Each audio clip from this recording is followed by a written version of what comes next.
বস আপনি কোথায় যাচ্ছেন বস? জোহর নামাজ পড়তেছে। এখনো আজান দিনই তো, আপনি এত তাড়াতাড়ি নামাজ পড়তে আসেন? আমি জামাতের সাথে পড়ে তো একটু আগে যাই। সারা সকালে এত খাটনি করলেন, আবার আজান না দিতে নামাজে চলেছেন কেন? হ্যাঁ, আমি আগেই যাই একটু নামাজ পড়তে। আজান যখন দিবে তখন যাবেন? না, দেরি হয়ে যাবে, তুই বারবার দেরি করতিস আমার এভাবে নামাজ।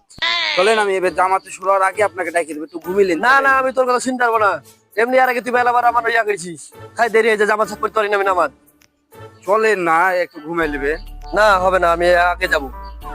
আপনি যদি মসজিদের ভিতরে যে ঘুমাই যান তখন তো আল্লাহ নারাজ হয়ে যাবেন, নামাজ আপনার কবুল হবে না। তাই তো, ঠিকই তো বলেছিস।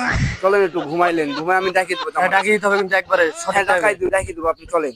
আচ্ছা, একটু ঘুমাইলেন, চলেন বস, চলেন বস চলেন।